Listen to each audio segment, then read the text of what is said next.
Hi, my name's Darren. I've been playing guitar for about 5 years, and I, like a lot of people, when I started out, had a really difficult time with bar chords.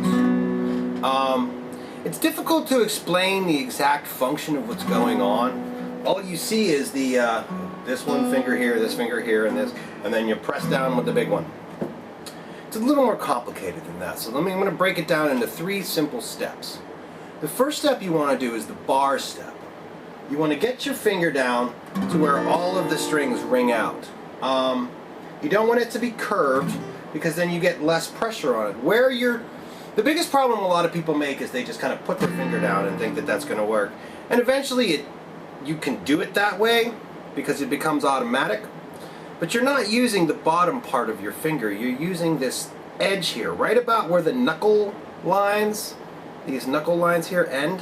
You'll see there's a smooth straight ridge where your thumb is. And what you want to do is you want to press that not down but sort of down and up. You want to pull those back like an archer pulls back a bow. So you've got like 6 little archers all pulling back their bow, and you'll feel that pressure. Don't use these 3 fingers. Concentrate on these 3 fingers being loose. The 2 fingers involved is your thumb and your pointer finger. If you look at a capo, what a capo does is it pushes the pressure from up. This pressure isn't coming down, the pressure is coming up. So you got your thumb right about the back of there, right about the center, and then finesse the top finger. Use the strength of your thumb and the finesse of your pointer to pull those back. And then you want to do it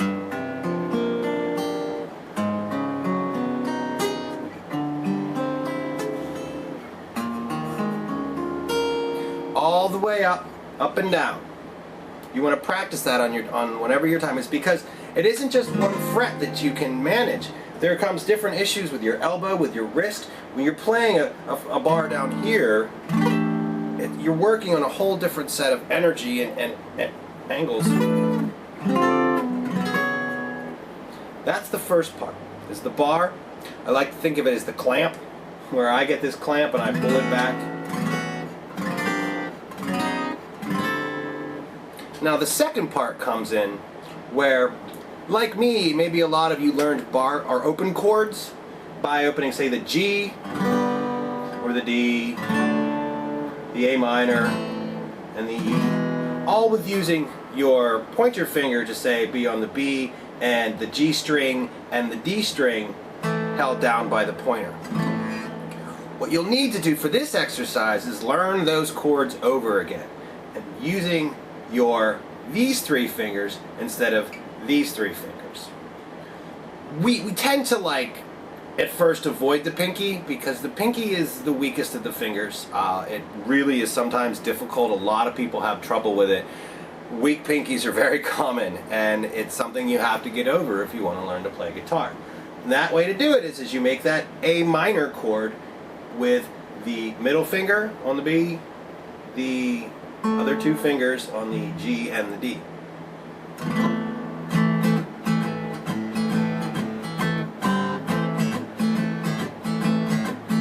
You can practice that one. Practice the E chord is another great one. The E chord, the same way, it's just everything moves down, moves up 1 string.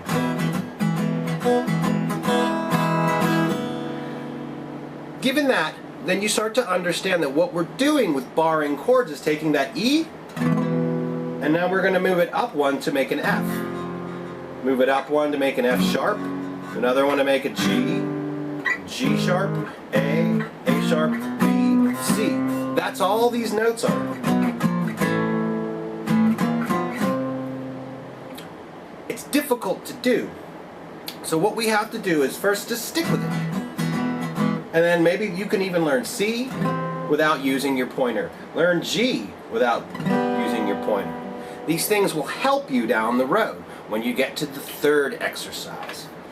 It helps to have a capo, I think, if you're having some trouble getting both of them together, because that's the 3rd step, is getting this function and this function to do together.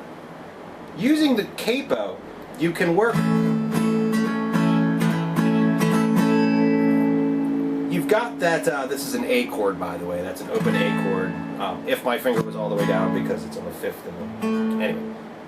But the capo helps you get that, because you will experience some pain, maybe experiencing some pain right in here, right in your knuckles. The capo kind of works as an assist to help you bring it down and let it rest until it finally has to do its pressure and build the pinch in your thumb.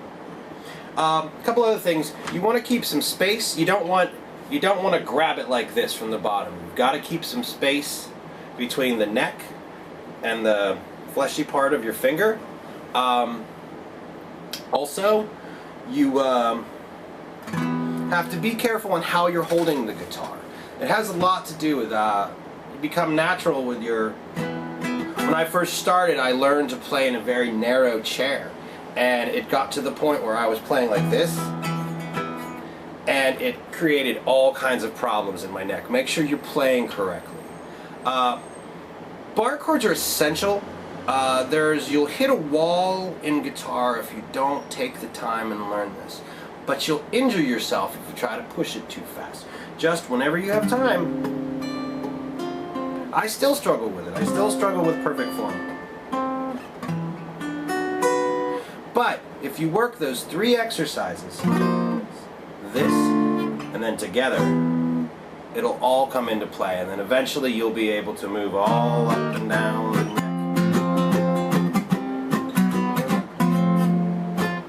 Good luck to you. I hope this helped. I know bar chords are a little confusing, and if you have any questions, please feel free to drop me a line. Thanks.